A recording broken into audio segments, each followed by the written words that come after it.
This clip has been taken from the PPC Podcast Ep.2. Subscribe now.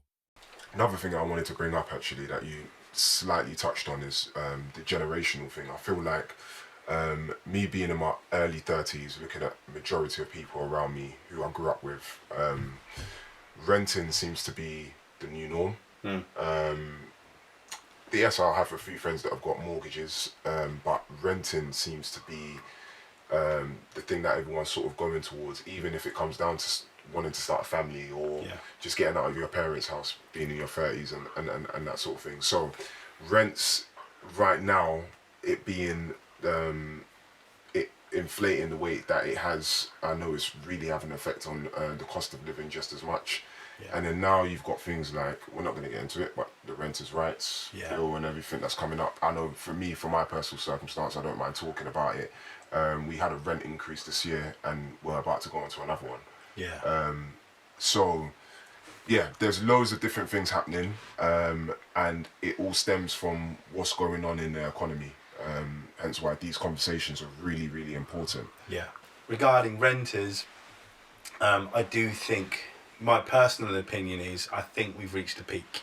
I do think there'll probably be a 12-month lag on renters actually seeing, I'm not going to say a reduction in their rent. I'd like them to get a reduction in their rent. I can't see it. But I do think that what's going to end up happening, as I've seen with a couple already, is I do think that there is a ceiling now where you can go, right, that 3-bedroom, we're going to charge you $2,500 to rent that. And people are going to stop paying it. Because now somebody go, hang on, they're struggling to rent, I'm going to lower that.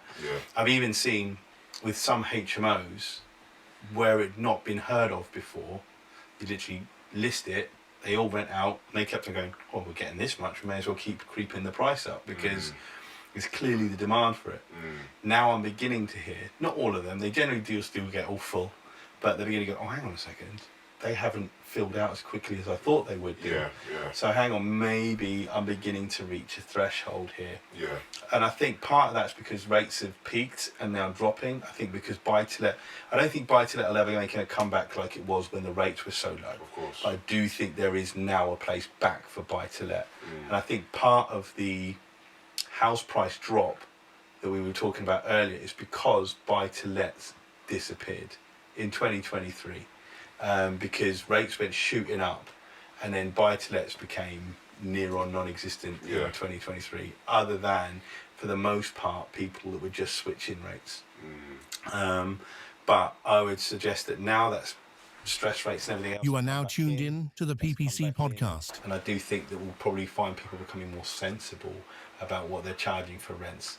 But unlike mortgage rates, I don't think they'll go down. I just think that they've probably capped.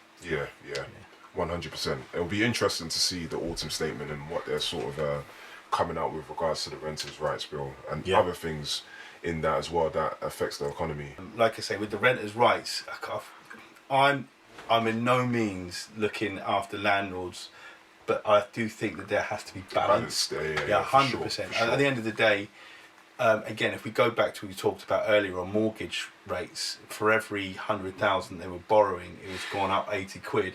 So if the mortgage that they're paying had gone up by, I don't know, 400 quid, for example, and they've only put your rent up by 50 quid, now all of a sudden you're not happy that it's gone up 50 quid or more. Now, typically, they should be capped to 5 to absolutely no more than 10% on the increase on what they're giving you on your rent. And that feels harsh. But when we actually think about, well, in real terms on their mortgage, they've been put up by that. Now, if they didn't pass it on, and then you've got to think, well, they're being squeezed. My landlord's being squeezed. And you might not care too much for your landlord. But then, whenever I need to get maintenance done on my property, is he going to do it on the cheap because they're being squeezed elsewhere? Or is he actually going to look after me because I look after him? Or is he going to be thinking, oh my God, it's another cost, it's another cost. And is he ultimately then going to go, do you know what, it's not worthwhile anymore, as many renters have seen, and then just sell it? Or do you want a distressed landlord that's the person that is responsible for the roof over your head, that then defaults on his mortgage, meaning you're now unsafe? So there always has to be a union, really, between the landlord and the tenant. We cannot go thinking it's the big bad landlord.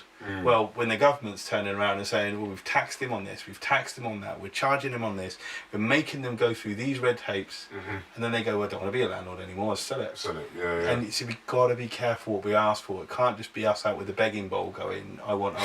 It's got to be a case of what's good for me, what's good for the landlord, what balances out. So that's I worry when I see things like they want to scrap a landlord's rights to do X, Y, and Z. Likewise, I want to see rights for the tenant. It's got to be balanced. There's got to be a balance, definitely. There's got to be harmony. And for me, I just think there always needs to be a good level of conversation between the tenant and the landlord, just in general, just on an everyday, day-to-day kind of thing.